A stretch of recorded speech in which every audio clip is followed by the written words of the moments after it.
Okay, the next coach in the teleconference is Illinois' Brad Underwood. The Fighting Illini are 7-4 on the season. Illinois will take on Longwood on Wednesday and New Mexico State at the United Center in Chicago on Saturday. Coach Underwood, good morning. How are you this morning? Good morning. Thanks as always for joining us. Coach, if you could please give us a brief opening statement, and then we'll open the call for questions from the media. Yeah, coming off a loss at UNLV on Saturday night late, and a game which we did some things much better, and we did some things that we've got to get corrected, especially on the fouling aspect. We tied a school record with 36, but we're a young team. We got great games from our three freshman perimeter guys out there. Mark Smith, Trent Frazier, and DeMonte Williams were all very, very impactful in that game. And then we've got we had Leron Black go down with an elbow injury. We still don't know anything about at this point the extent of that. So he was non-participant, but a game that we had a great opportunity to win. We had a lead, and then didn't finish late. And we'll look forward to 2 this week to see if we can get better every single day. Coach, thank you. We'll now open up the questions. Your first question is from Brad McCauley, Illini Report. Hey, Brad, I called to ask about Leron, but you answered that. So I guess who fared better after the late night travel between players and staff? The players are probably a little more accustomed to being up later than the coaches, but no, it's fine. We flew back. We left at 8 a.m. Yesterday morning, and we got back. We're dealing with the whole new time management rule in terms of day off, and we had to fill out a waiver for that.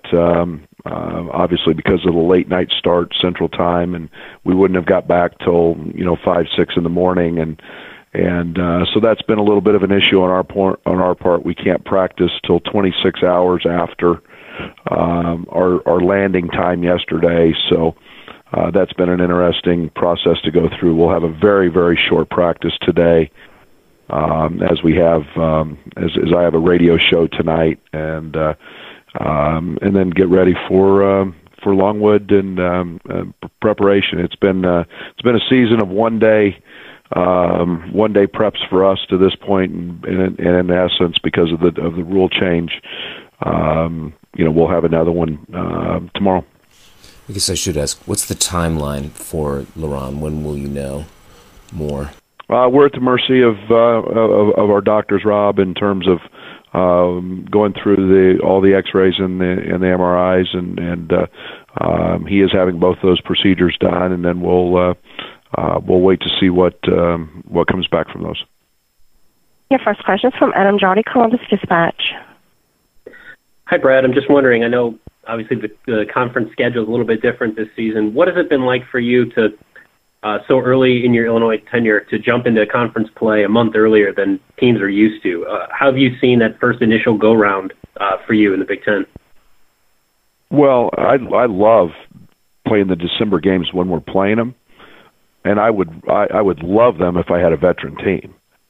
I think there's, I think whether you're a first-year coach or whether you're new, we adapt, but we're young, and then implementing a new system. If I had my preference, I wouldn't play him then, but I do. But overall, I love the opportunity. I think it's a great window for college basketball.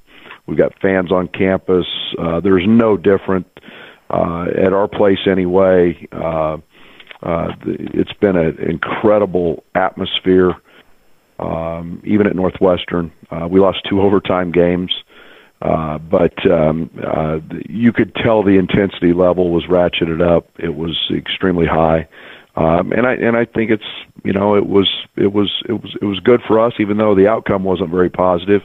I'm a fan, and like I said, I think there's an advantage to having some veteran teams. I have very, very little in terms of my offensive schemes yet, but I've always used Christmas break as an opportunity to add 5 or 6 things, and we had to expedite that process a little bit, but that's okay. And you mentioned your youth and your young guys. Mark Smith was a guy that Ohio State recruited very heavily, and obviously you guys signed him. What was it like to land a recruit like that when you did, and how has he impacted you guys so far?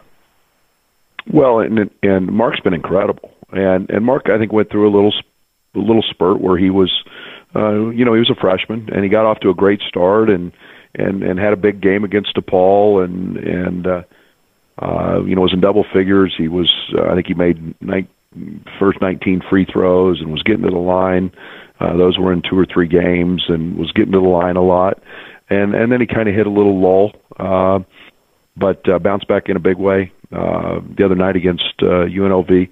But his impact is tremendous. He was Mr. Basketball in this state. That has a lot of weight, around the state in terms of attention.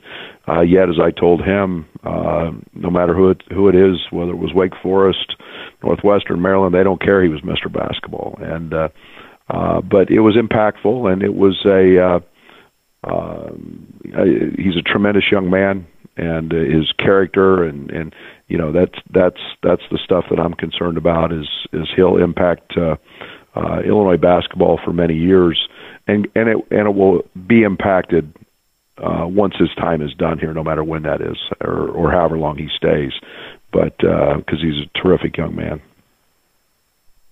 Thank you very much. Thank you, Adam. And Coach, thank you very much for your time this morning. We appreciate it as always. Thank you.